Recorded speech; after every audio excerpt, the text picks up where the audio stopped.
I'm going to do something that I haven't done since I bought my first sewing machine. I'm going to get rid of my first sewing machine.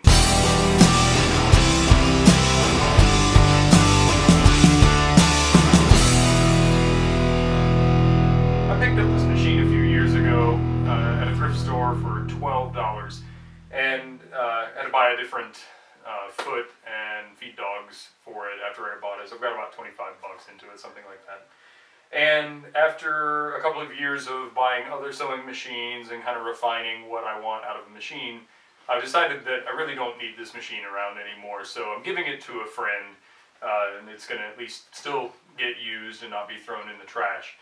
I thought if anybody is interested in this particular machine, it has kind of a checkered reputation, I'd do a review of it now that I've had it for a couple of years before I send it on its way. This is a Singer Touch and Sew model 758. I think it's circa the early 60s, something like that. Some people refer to these as the Touch and Swear. Although, honestly, I've been really happy with this machine.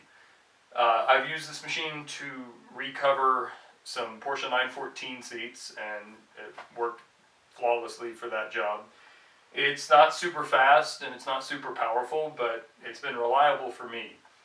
The main reason I'm going to get rid of it is the bobbin that this machine uses is a plastic drop-in bobbin. It's one of the unique features about this type of machine. The way the bobbin loads is very simple and pretty fast, and I'll show you how to do that in a minute. However, the plastic bobbins, which are still available, you can buy them at major fabric stores, they tend to break. I think I've broken 5 or 6 of them. And that's kind of a drag. And I don't really like plastic stuff. This machine has nylon gears in it that can wear out and render the machine not usable. I don't know if replacement parts are available for this machine or not, at least for those parts. All of the other machines I have all metal gears and don't have that issue. A lot of the sewing that I do tends to be on heavier materials and more utilitarian items. And this machine has been able to do everything I've asked of it, but it's not really meant for that kind of thing. It's more of a make-your-own clothing at home kind of machine. But it's an excellent, entry-level hobby machine, or this one has been for me. So if you happen to see one, as I did at a thrift store or garage sale or something, it might be worth seeing if it works, and if it does, picking it up. I've seen these listed on Craigslist and eBay for $75 and quite a bit up from that even. I think I said in the video when I first purchased this machine and introduced it that I'd happily pay $75 for it. I don't think I would now. I've got too many other machines that I've paid not that much money for that are better machines for what I do than this machine is. But if this machine ticks all the boxes for you, $75 might be worth it if you get a good reliable one. Let's take a look at how this machine functions. This particular model is a zigzag capable machine, so it has straight stitch forward and backward and zigzag. Doesn't have any fancy embroidery stitches or any of that kind of stuff, if that is something you're into. There's an on-off switch on the front of the machine, and strangely it has a fast and a slow setting, and it's not really all that fast. I'll show you when I do some sewing with it, but I don't really know why it has 2 speeds, but it does.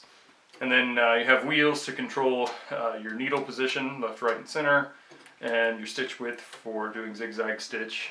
There are wheels for the stitch length, and there's a buttonhole setting that you can make buttonholes with. I've never tried that. And here's your reverse lever. So, as I said, the unique feature of this particular machine is the way the bobbin works.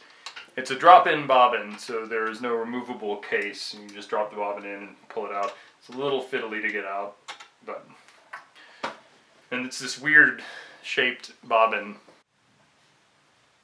It's got a wider side on the top and then a more narrow bottom. To wind the bobbin, you can just place an empty bobbin in the case, and if you run out of bobbin thread while you're sewing, you don't even have to take it out, just leave it where it is. It has this lever or latch to hold it in place.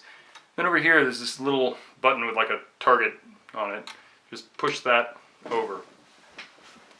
Then you're supposed to take your top thread and wind it around the post that attaches the foot. Just get a couple of turns on it to hold it in place, and then slowly start the machine stitching. And you can see the bobbin thread comes around the bobbin.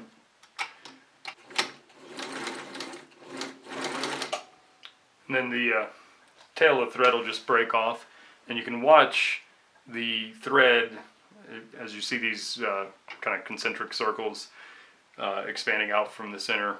You can see the thread building up, and you just wind it up until you've got enough thread.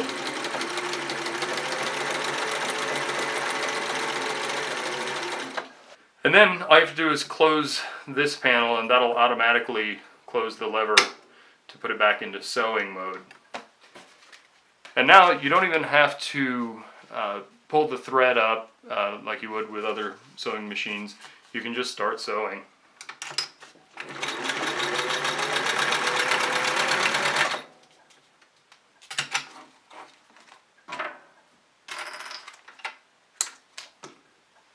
This particular machine does a pretty nice zigzag stitch. This is some 1000. Thanks everybody. Thank you. Got another kitten. This is some 1000 denier Cordura nylon that I use frequently for projects.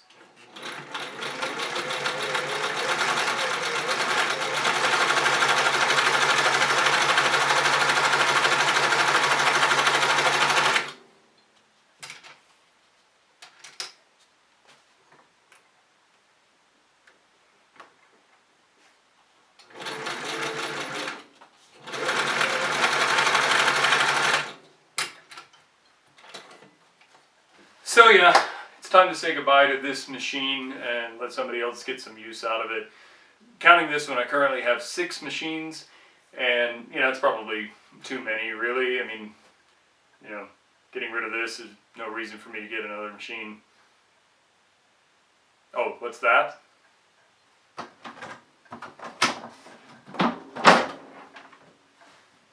Uh-oh. If you like this video, give me a thumbs up. If you're not already a subscriber, I'd love to have you subscribe. If you have any questions or comments, feel free to post them in the comments section below. Thanks for watching.